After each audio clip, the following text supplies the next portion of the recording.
welcome to Into the FRYE Zone. I'm Les FRYE, and I'm with Cliff Dive Productions, which is my production company. And here with me today, as always, is my dad, David FRYE. Hello, everyone. Turn it down, because I can hear it. There's an echo in the background. Oh, I don't know what it is. I don't see anything. Yes, turn down. Oh, I know what it. I'm sorry. Hold on. Wait a minute. There we go. Dad. It was my tablet. Okay, all right, Dad. What do you think about the intro video, Dad? I like it. It sounds great. Sounds really great. Yeah. But you didn't look at it because you were too busy trying to put this on your webpage. That's right. Yeah, so you didn't look at it. It was lost on you. So when you do the playback, Dad, you'll be able to see it. Okay. See what I created and everything. So I'm learning something new. Yeah, every week. Yes, you are. Yes, you are. And by the time you grow a year older, you're going to be very knowledgeable about technology. Okay, sounds great. Not. Anyway, Dad. So, how was your week this week? My week was pretty easy. I did not work any at all this week, so I just rested, getting ready to go back to work sometime the end of next week, and probably will be very busy. But no, I just kind of laid back and took it easy for an old man, and enjoyed the week. That's good. That's good. Yes, I did. Well,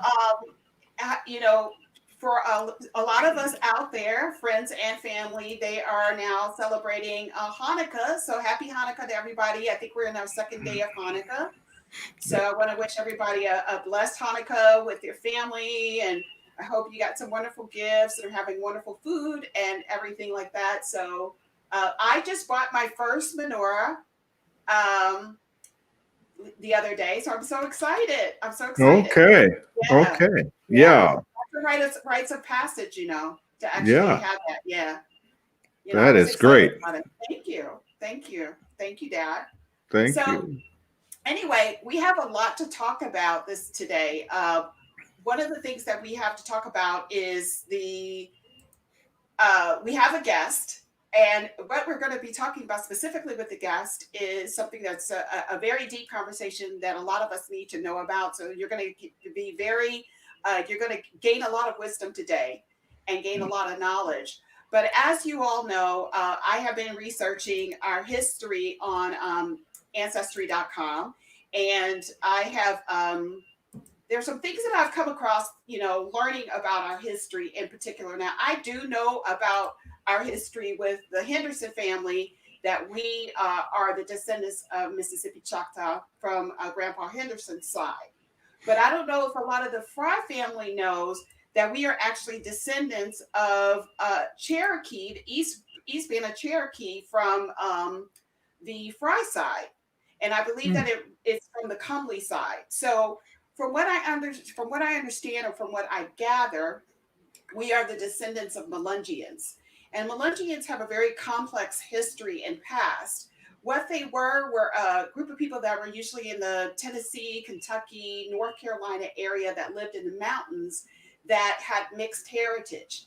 And they were kind of secluded from regular population. So they intermarried a lot, and they kept away from the census. And I remember while I was doing some of the research that I came across something where a census worker she was commenting on the fact that every time she went to go take a census in the mountains with the people that were up in the mountains, that the kids would run. And there's a reason for that. The reasons why they did run is because they were of mixed heritage, because they were maybe free Black men and women, Native American heritage, and also Caucasian heritage. There's also some discussion that they may even have like a Turkish background, or maybe even Portuguese. They really don't know, but they believe mostly it's free men and women of color, Caucasian and Native American heritage mix. Now, a lot of these people didn't identify or look like you and I. They often passed as white people and then mingled into society, later on in life, but they do have this lineage down the line. But we are of the Eastern Band Cherokees. And what I did discover is that we actually may be the descendants of 2 chiefs. But we are, the interesting thing about us is that we were identified as Catawba first, and then branched into the Cherokee tribe. The Catawba Nation was a very small nation at the time. So when the Dawes Roe Commission and everything came about, they kind of just lumped the Catawba people into the Cherokee tribe.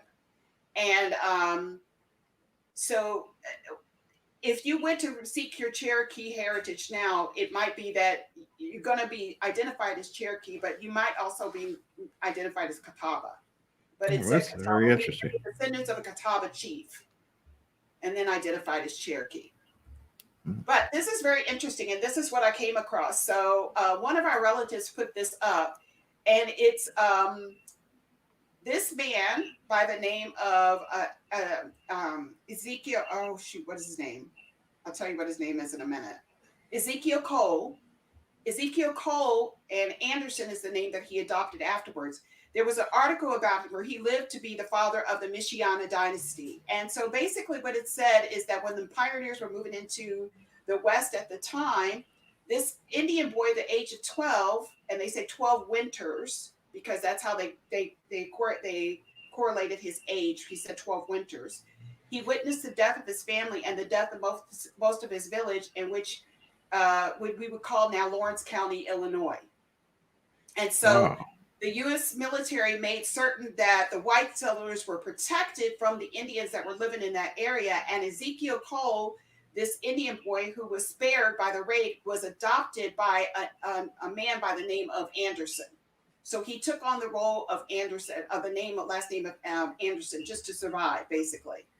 So he grew up. He actually joined the Confederate Army, because that's how he was raised. He was raised living as a white Southerner. And then later, he went on and married somebody and populated an area in Illinois. But there are hundreds of descendants that are of his and his wife, Wendy, that live in the Michiana area and throughout the nation. So this man is native that we are the descendant of. And his story about in this. I mean, there's a little bit more on that. Yeah, very interesting. That is very interesting. I appreciate that research, and hopefully you can even dive into it and find out definitely how we can really track it back to great-grandparents and grandparents. Yeah, so there are people on Ancestry that have been helping a little bit with this. This is how I knew that we were the descendants of Melungeons. But then one of our relatives did put this up, this story about him. So, but he is his grandfather. His father was a chief. His father was a chief. Wow. So I don't know if they were murdered by the white settlers that were coming in or whatever. I have to get a little bit more details, but it seems to be that's what it was, that they were either murdered by the army or murdered by some of the settlers. And I believe that was Andrew Jackson's army that annihilated his family. So anyway, let's move on. So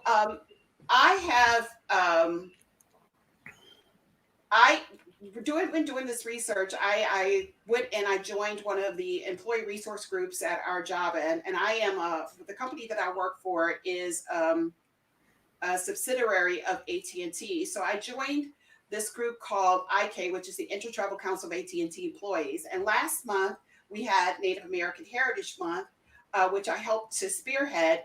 And we had a segment that I requested the second week of Native American Heritage Month, talking about the intersection of Black and Indigenous people. And I was very honored that this gentleman actually answered my phone call and decided to come in and speak to us regarding this intersectionality.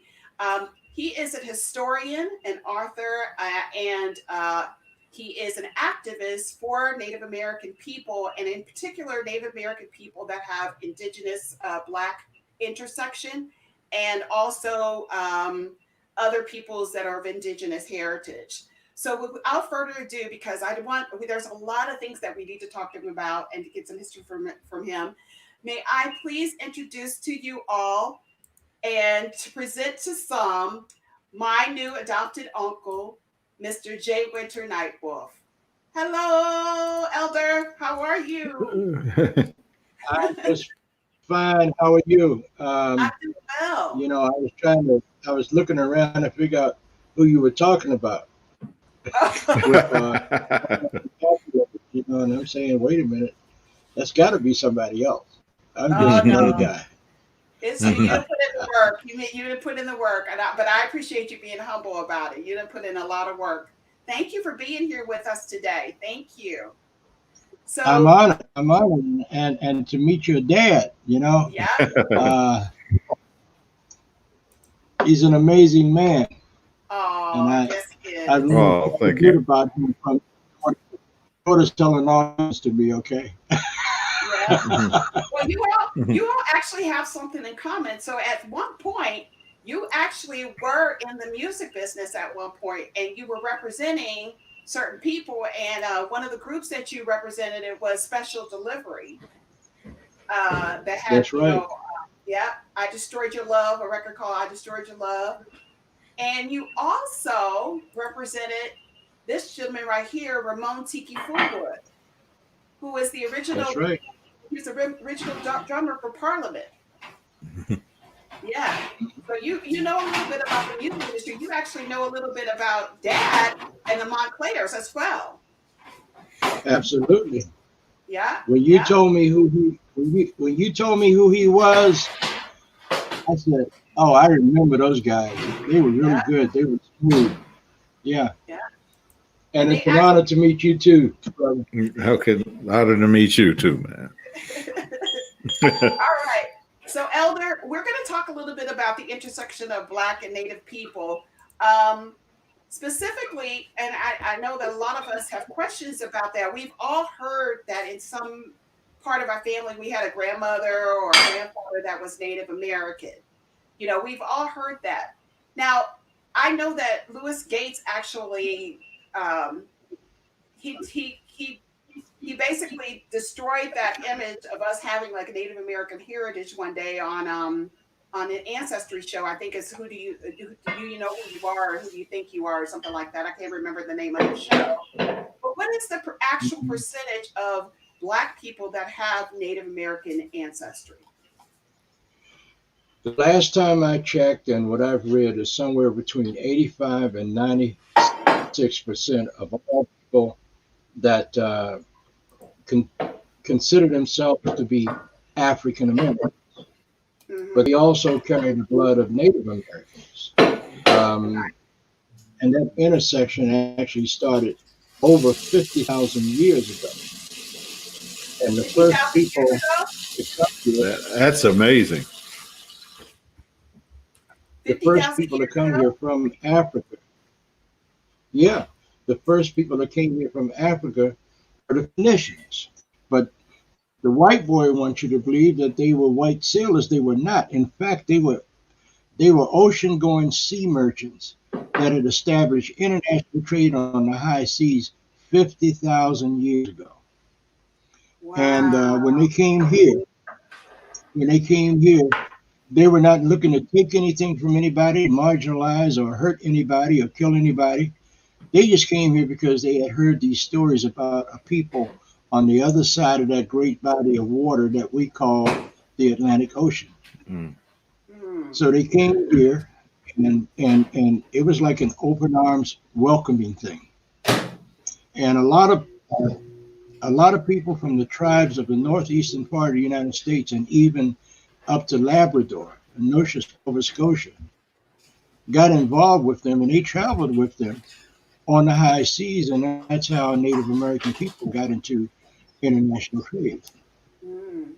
So you're basically saying that if they were here 50,000 years ago, chances are that some of them stayed here, married the natives that were here, and this is a question of the chicken or the egg and which came first. That's right. That's right. I still don't know. You still don't know. I mean, it's very interesting because, you know, the people that came here, okay, Dad, background noise.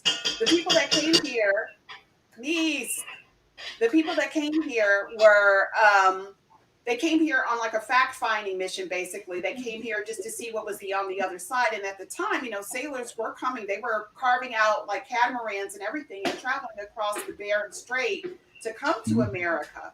So, I mean, that's typical of what we see with the Olmec people, where they have actual statues and heads of people that were seen in, I think it's in the southern part of Mexico where the Olmecs are. I'm not really sure exactly. Mexico and parts of Central America. Yes. Now, when they came here, they left, but they left on good terms.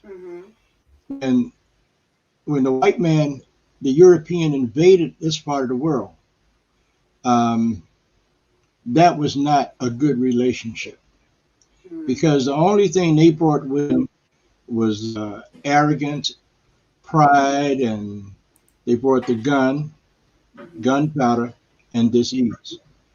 And the people here on this side of the Atlantic did immunity to the common cold, syphilis, gonorrhea, none of that.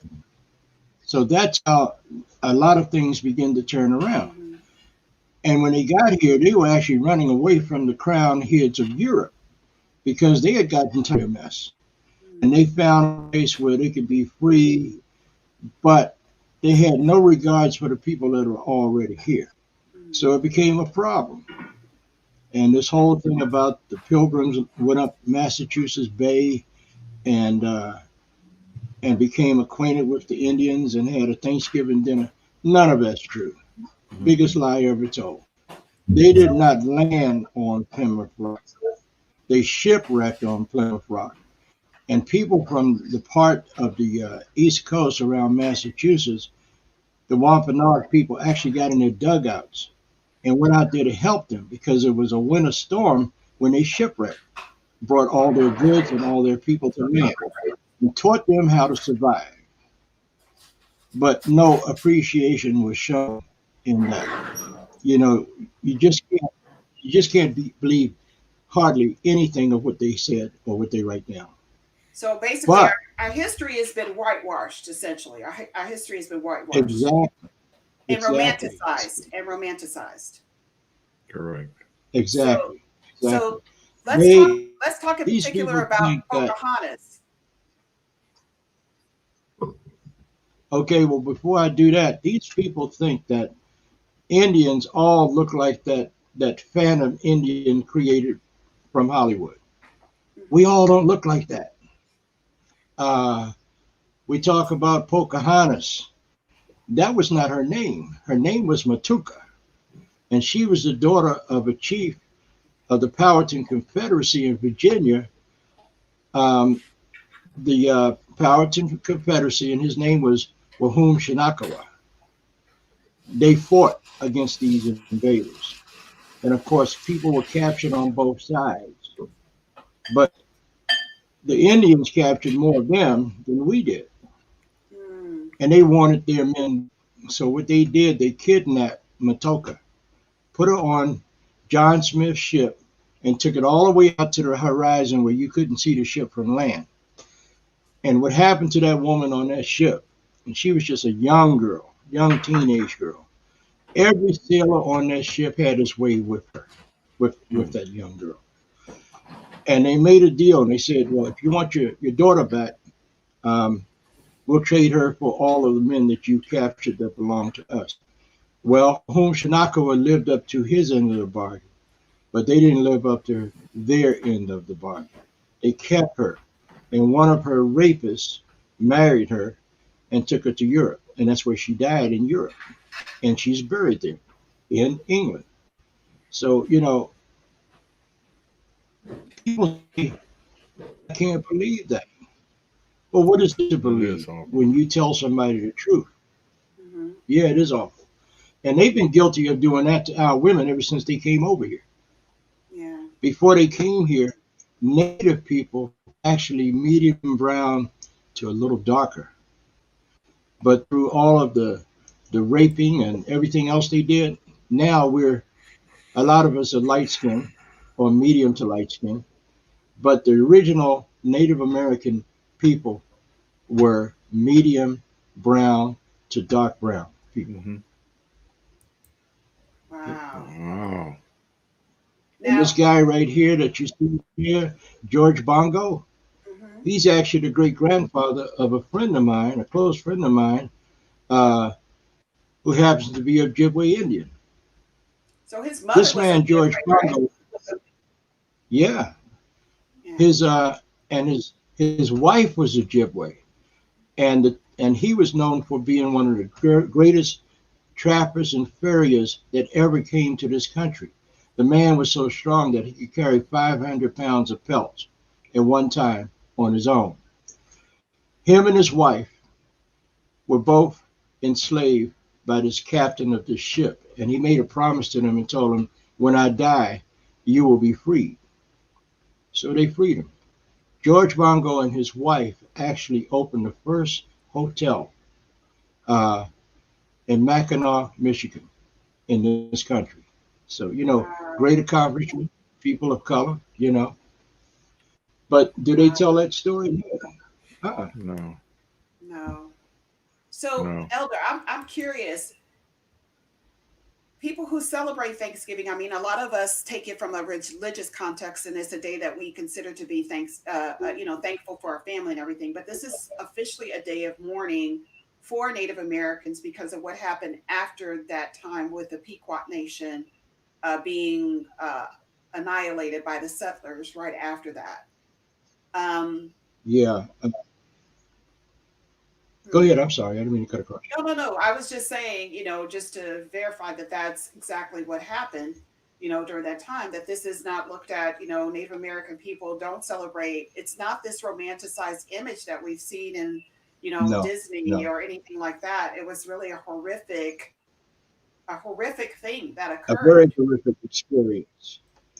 After Yeah. they were here for a year, and the Wampanoags and the Pequots taught them how to survive and have their first crop, they decided that we're going to celebrate the first crop. And they all went north into Connecticut, Mystic, Connecticut. And there was a group of there was a village, a large village of Indians that lived there. And what did they do? They got them all in a stockade and set it on fire and killed more Indian people, only because they wanted what we had, the land that God put us on. Now, Elder, one So, of the things the that story. I'm sorry, Elder. I didn't mean to. We got like a little delay, so it seems like I'm talking over you. So I'm so sorry about that. Not a problem. One of the things that we did not mention when I introduced you is your heritage. So can you tell the audience exactly what your heritage is? My mother's people are all Chalagi or Cherokee people from South Carolina. Excuse me. And that part of my family, Andrew Jackson was rounding up the people of the southeastern part of the United States and marching them on the Trail of Tears to Oklahoma. My family and other friends of the family went up in the mountains and wouldn't go on the Trail of Tears. That's my Cherokee side. On my father's side, my father's father was a Shoshone Indian from Arizona. And his wife, my grandmother, Sylvia Robles Cruz, was a Taino Indian from Old San Juan, Puerto Rico. So I'm Cherokee, Shoshone, and Taino. And about 10 years ago, when I formed an organization called NCBAI, the National Congress of Black American Indians, the month before we had the first gathering, my cousin in New York called me and she says, Jay. I said, yeah, baby. She said, are you sitting down? I said, yes. Why? She said, I guess you wonder whatever happened to all of Grandma's papers and pictures and letters. I said, well, I got them. She gave them to me. said, okay. She said, but I got to tell you something. I said, what's that? She said, in her letters, she had a great grandmother that was actually an African slave on the island of Puerto Rico. She said, what do you think of that? I said, I knew it. She said, well, how did you know it? I said, because the community that I grew up in was all black. And I could dance and I could sing. and they couldn't understand. They were saying, you know, I got teased as a kid, and I've gotten a lot of fights and knocked a lot of people out when I was a kid, right? Yeah. They used to call me, you're a little Chinese. I said, no, your mama's a Chinese. And then that's when the fight started, right? But in actuality, yeah, you know? that Chinese feature that you had was actually a native feature. Those eyes. Exactly. He was Chinese, but he was actually well, you native. know how kids are. Yeah, exactly. Mean to each other. Well, listen, I actually have a picture of somebody that we all know about in history that a lot of people did not know his background, and that's Crispus Attucus. And people don't. He was a native. Yes, he was Yes, native. he was. He was black. He was black. They say that he was the first black man to ever die in the Revolutionary War, but in actuality, he was mixed blood. He was colored, as they say, because that's what they call people that were of mixed blood. So a lot of people don't know that. But you know what? I got to tell you this. You know that one drop blood crap? That's all it is. If you got one drop of black blood in you and you're white, then you don't want to have anything to do with you. You're not white. You know, think about that. Yeah. That's true. And why is that? Why is it that if you have one drop of black blood, you're considered black, but if you have one drop of native blood, you're not considered native? Interesting. Very interesting. Yeah.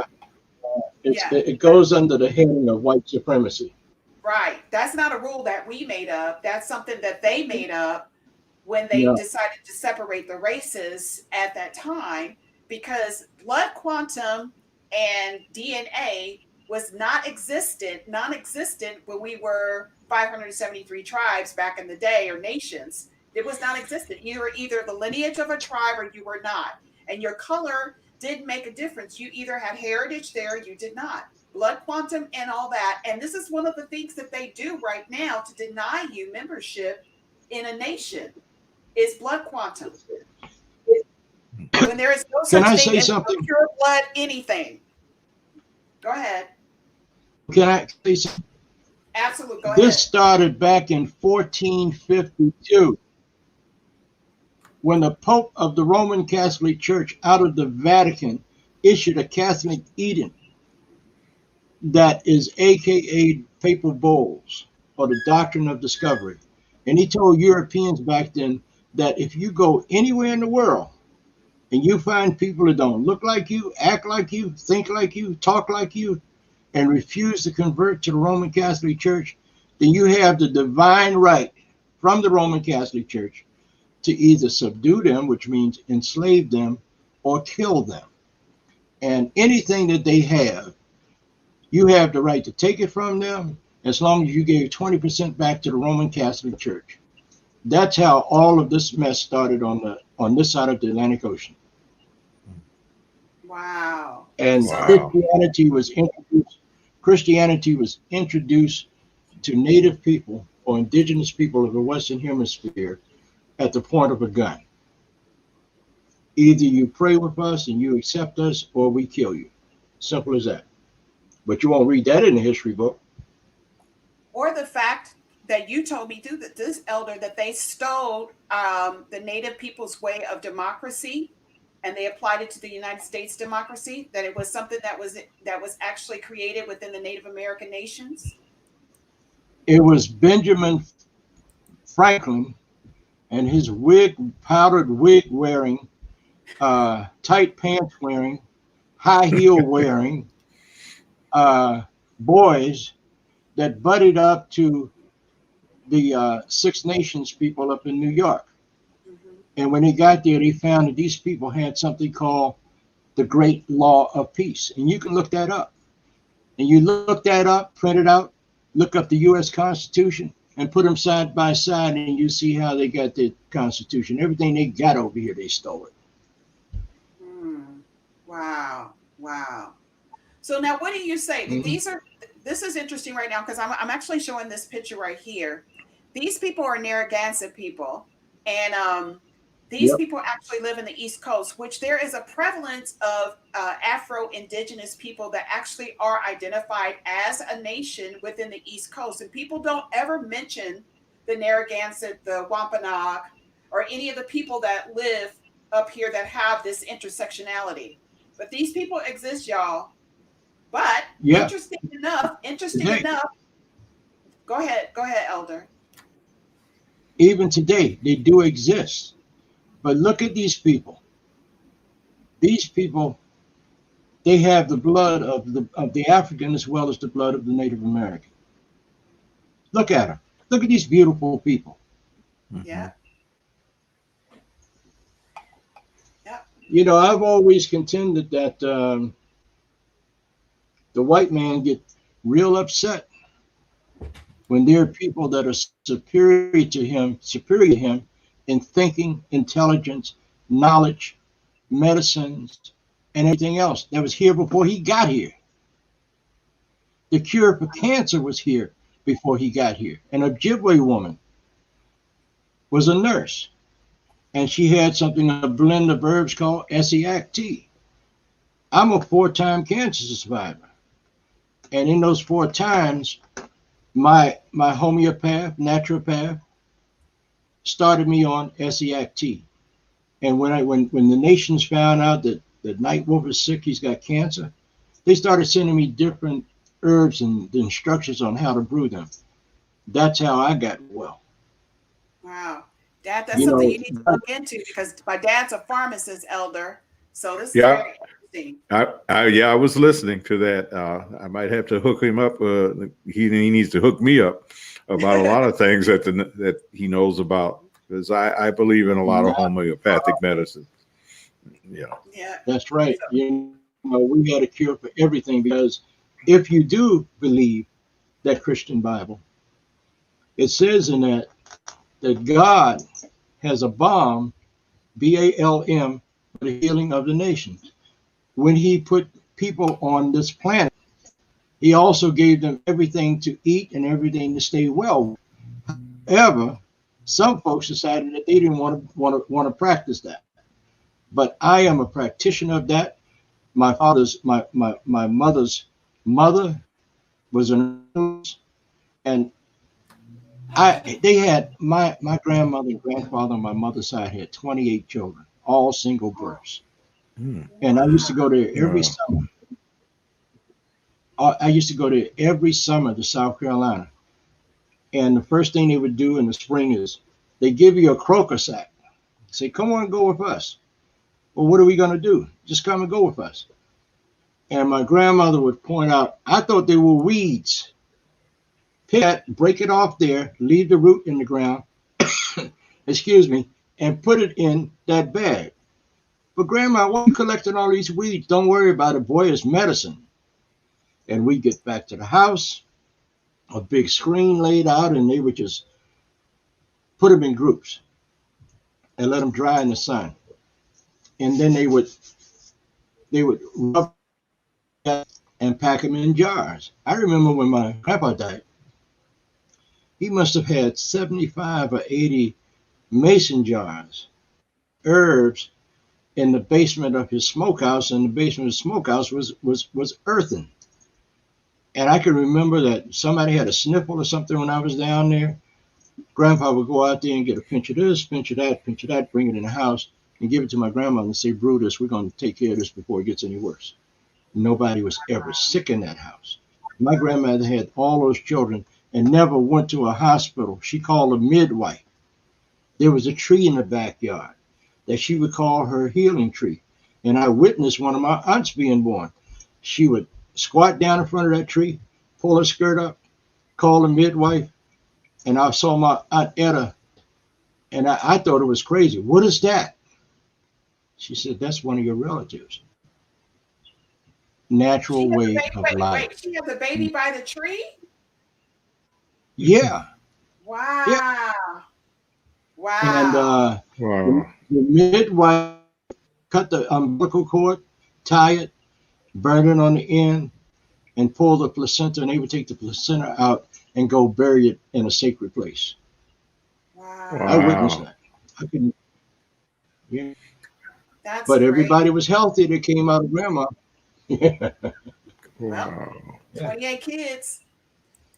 So here's the thing that I think that Yeah. is very interesting is the face of what Native American people look like. And I think that even right now, Native people, except if they're awake, and I can say that if they're woke, know about this Mhm. intersection. What happened with the Dawes Roe? What happened when that commission came about? Let me just tell a little story, and then I can have you elaborate. So, on my mom's side, my great great grandfather, he was a descendant of a Choctaw woman, and he was raised by Mhm. her. Um, so he went and petitioned for the Dawes Roll to get on the Dawes Roll as part of the Choctaw Nation, and he was put on the roll, but he was denied membership into the tribe because he did not know the Native American name of his grandmother. And I know that they used to do things like that because if you appeared a certain way, if you looked black and Mhm. you looked black, they would separate you so they wouldn't have to give you a land grant. So if you looked a certain way, they sent you. Unless your Native American family fought for you, you did not go on the Trail of Tears. But there were black people that went on the Trail of Tears. Am I correct? That are living in That's Oklahoma right. right now. They are descendants of Mhm. those nations. Now, They what people came. don't They know. came. Go ahead, Elder. Go ahead. I'm sorry. No, you go ahead.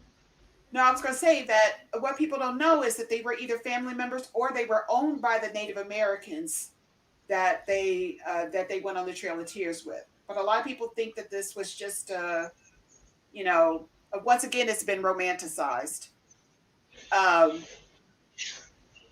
you told me once that Black people actually helped the Native Americans survive on that trail.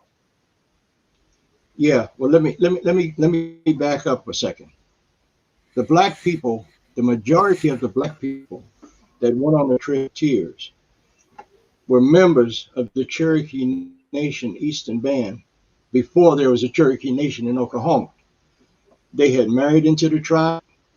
Tribal members married them. I mean, you can't control who you fall in love with. And they had children. And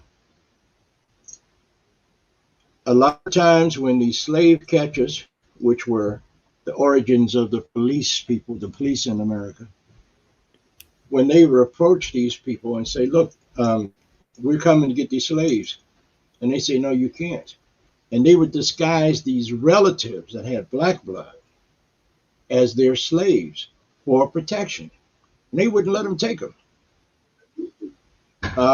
You got to realize something. The Dawes rolls were created by the government, not by us. We didn't abide by that mess. And the thing that really bothers me is that how so many native people have become colonized in their minds, and they have followed the white man's way, adopted their ways. And I had a conversation, well, actually almost an argument, almost a knockdown, drag out fight with somebody, a Kiowa Indian, at a big meeting here in Washington, D.C. And I brought up the issue of, well, what about the black people, the freedmen? What about them? Oh, they're not Indians. And I'm looking at him and I say, well, let me ask you a question. How much percentage of white blood do you have in you? Because you look like a white man. You don't look anything like an Indian. Oh, well, I can prove my lineage. I said, yeah, sure. I said, you're probably, and this is where the fight almost started. So you're probably a descendant of one of those $5 Indians. The Okay, $5 Indian blood, explain to Dad what a $5 Yeah, Indian what is. is a $5 Indian? a $5 Indian is a white person that approached the Indian agents and said, look, I need some of that food and those supplies that the government has given to the Indians. So here's $5. Just give me a membership so that I can be an Indian and get some of these commods. That's how it all Wow. started. $5 Indian. They paid their way to be an Indian. Wow. Wow. Yeah. That's I'm sorry to crazy. pop people's bubbles, but you need to know your history before you open your mouth. Mm. And like black people call uh, their own Oreos black on the outside and white on the inside. Indians, we call them apples, red on the outside and white on the inside. They're sellouts. Okay. Hey. Don't hold back, Elder. Listen, I have to. We have to also I'm talk still about holding. this. No, but we have to talk about this. How many black people who were living? How many Native people were living as black people, but they were actually Native? Well, let me tell you about that. Up until 1930s, there was a price on Indians' heads because back in the mid 1800s, there were so many tribes that would not submit to the will of the white man. They wouldn't come into the barn. And because of that, they had prices on Indians' heads. There was like, I'm just going to pull out some figures, $100. And they would tell these farriers and trappers, I know you're making good money, but I can pay you more. If you go and kill an Indian man and scalp him, leave the eyebrows on, the ears on, nape of the neck, and pull that scalp off, and then peel that red skin off of their bodies and put it in that bloody scalp, we will pay you $100. If you do the same to a woman, $75. If you do the same to a child from infancy to adolescency, we'll give you $50. That is why so many Native people hid their heritage into the black community, because black folks were being jeopardized and penalized and hung and all of that, but not to the extent that Indians were.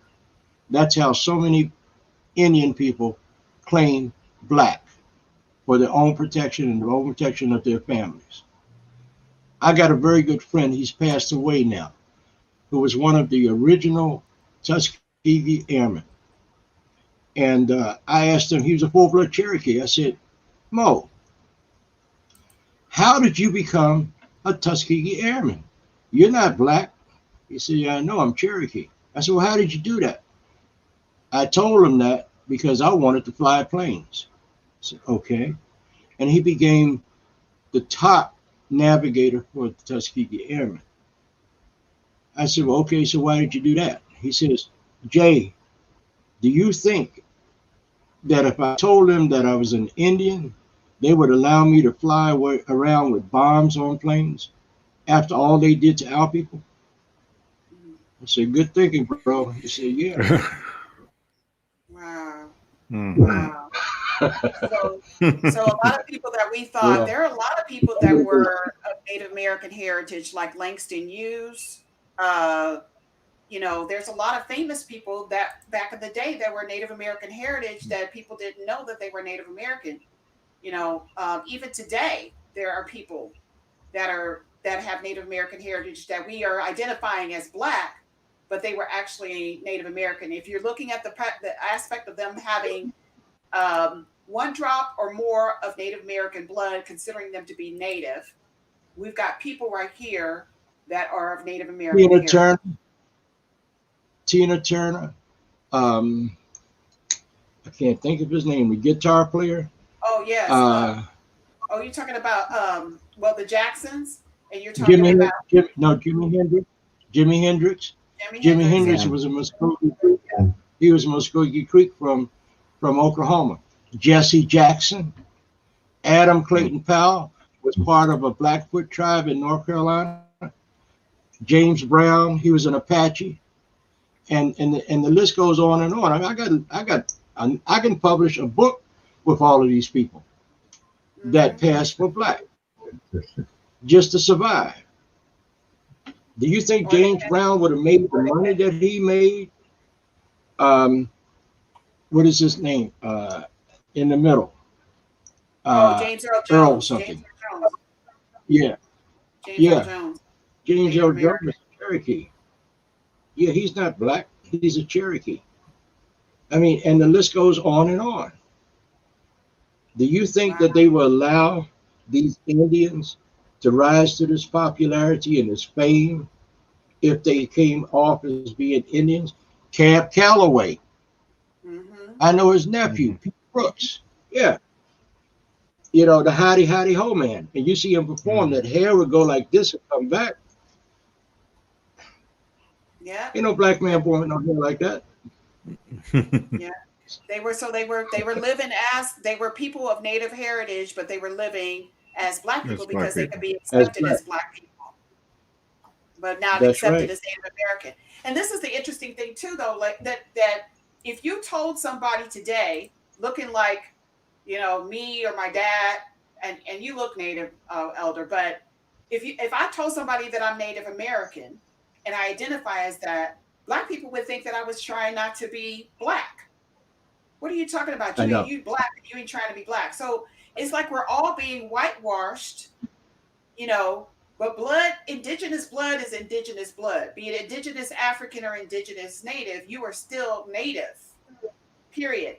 And That's if right. you have indigenous Native American blood here, you are Native American or of Turtle Island, basically. You are still Native, regardless. Regardless, you're You know, still I Native. have a very good friend. It's Billy Tayat, Chief Billy Tayat.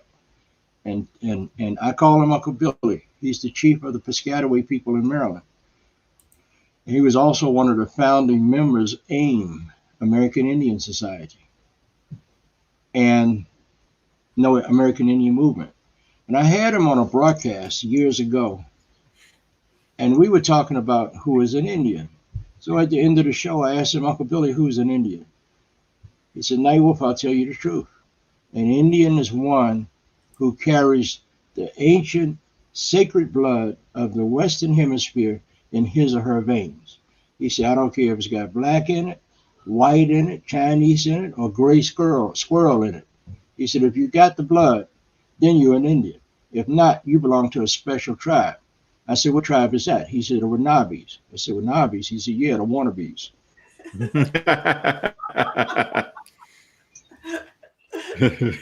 So I know we got like a few more minutes, but I want to talk to people about who are actually seeking their Native American heritage, if they're doing their ancestry and actually want to connect to that part of their family lineage.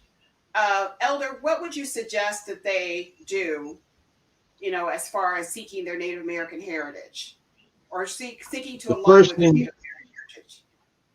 The first thing you do, you know who your mom and dad is. Get their birth certificates. Then find out who their mother and fathers are. Get their birth certificates. You travel that route. You also look in family Bibles, because they didn't issue birth certificates for a lot of people until after the early 1900s. But you have to trace it back that way. Anybody in your family that is an elder, you need to sit down and talk with them and pick their minds about who their grandma and granddaddy was. That's how you start. I'm going to be very honest with you. I don't trust Ancestry.com. And one of the reasons I don't trust them is because whatever they find out about you, you can't own it. They own it. And you have to pay a fee for them to own your history. So that's what I would consider doing. You've got people in your family, no stuff. Get that information from them. Find somebody that actually know how to do genealogy. I've got a few friends that do that. And that's where you go. You don't pay some white man to find out who the hell. No, you don't do that. You go to the source. Okay, well. But I knew before. Sorry. I knew before, Elder. No, I did. I knew before. I just got more detailed by going through Ancestry. I will tell you that. But I already knew. But go ahead. Well, Ancestry has their place, and they need to stay in the damn place. But anyway, you need to find out, take some time out. You can game on Sunday. So why not take some time out and talk to your family members, the older family members, and listen to their stories. And when you listen to their stories, hope you have a handheld tape recorder or you write down the information and then start tracing back your roots for yourself. Mm-hmm. Mm-hmm. Now, some tribes do not, if you're looking for tribal membership, some tribes will not allow you to be in because they have the blood quantum rule that we talked about, the colonistic blood quantum rule. But there are some nations that accept you by your family lineage, and right? Lineage. Right, right. Because when I will tell you this, blood quantum has been used to eliminate Indians. And so many years from now, if you just follow the blood quantum rule, you will not be an Indian. But a lot of tribes have assimilated themselves into this white man's way of thinking. And lots of times it's because, you know, the tribes, and there's only a few tribes that have casinos that are doing well, only a few tribes. Mm-hmm. And that's what they tried to do to Cherokee freedmen in Oklahoma. And I got right in the middle of that fight. And when I went to Oklahoma, the very first thing people asked me, who's your family? What's your family name? What do you know? And when I told them what I knew, I was accepted as a. But you got so many of these tribal chairmen and chairpersons that are all about protecting the money. Well, it's only a few tribes that are making any money off of casinos. Most of these casinos are no more than bingo halls, and they don't make any money off of that. That's where the old people go, just to have a chance to see some of their own people. But you have to be very careful when you approach these tribes, because they will do you the same injustice that they do the white man has done all of us. So be very careful and search your history yourself. You know, if you got an aunt that's 80 years old, you need to go talk to that lady.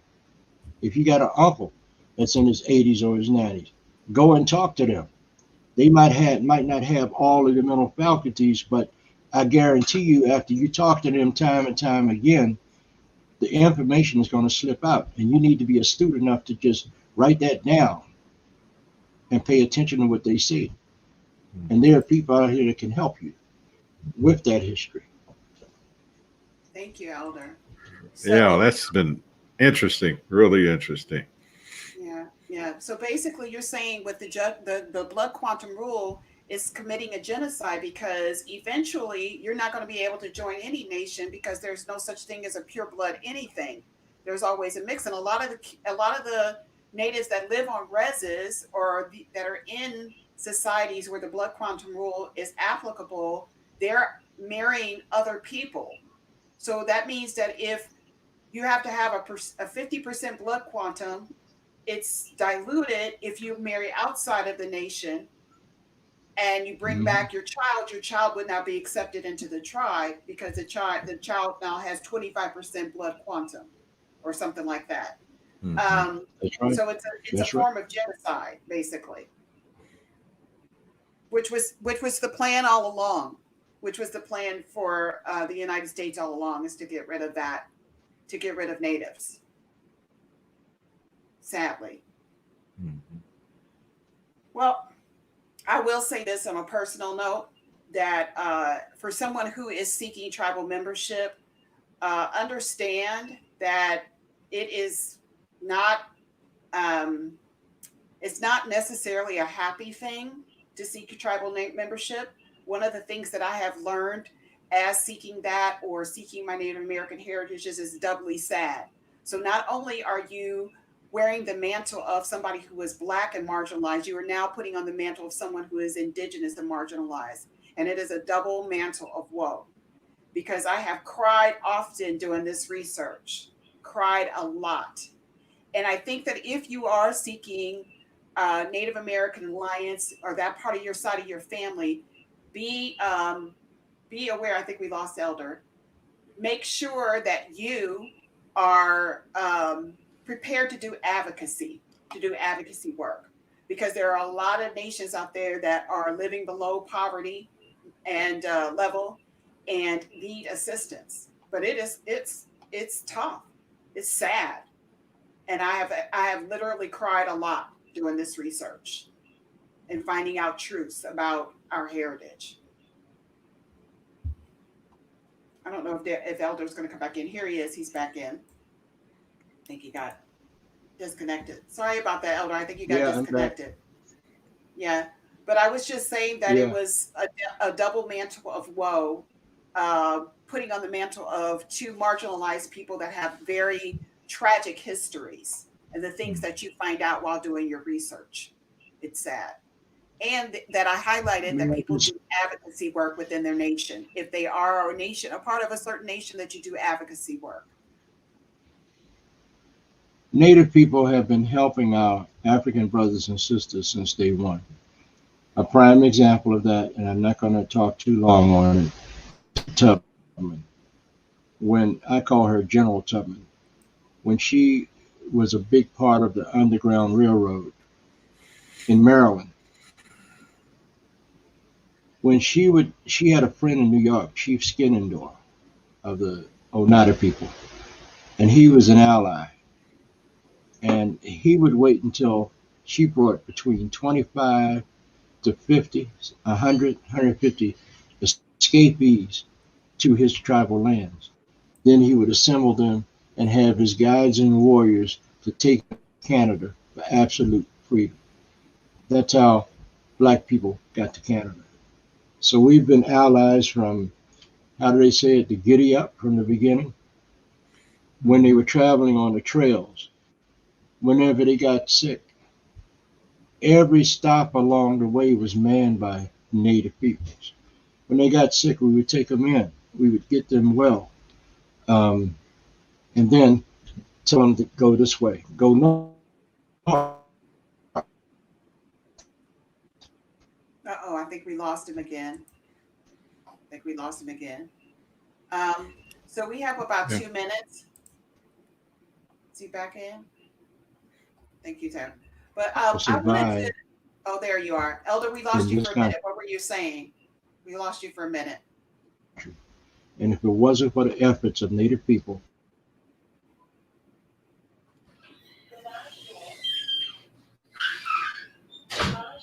yeah, I think we're losing him. So one of the things that I wanted to highlight, and I think that everybody should watch, is something that I came across, and it's a movie called Black Indians: An American Story. I highly recommend that you all watch this movie. It's a film that's been produced by Rich Heap Films, and I think that you should seek all of their other films as well. Rich Heap actually gives historic content about Native American history as a whole. And this particular movie is excellent. By all means, you should definitely look at this movie. You can actually, there is a free version of this movie on YouTube so that you can watch it. But I would highly recommend that if you want to keep it for your own, that you go on Rich Heap's webpage and that you actually purchase this movie so that you can have it for your own.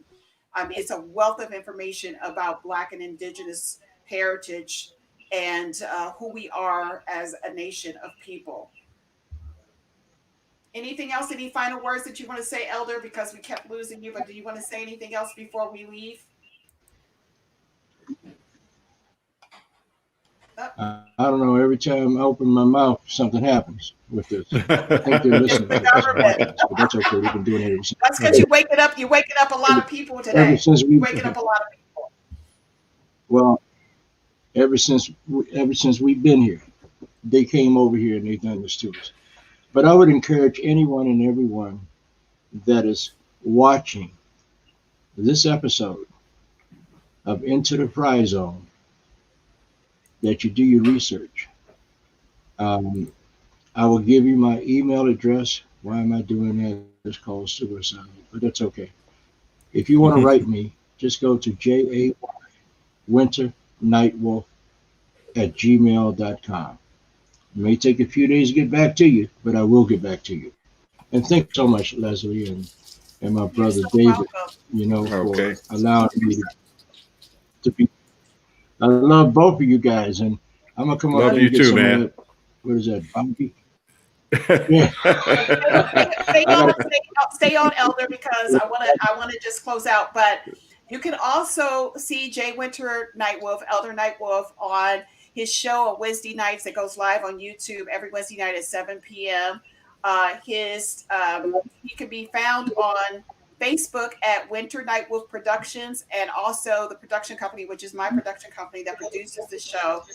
Go to Cliff Dive Productions, just like and subscribe and ring the bell so that you know that that content is coming. There's always some really good information that is disseminated on those shows. So if you want to learn a little bit more about your history, definitely go on that show, especially when it comes to being a native Black or native intersectionality with Black people. All right. Thank you so much, Elder, for being with us today. We definitely are going to have you come back on again, as you Definitely. know.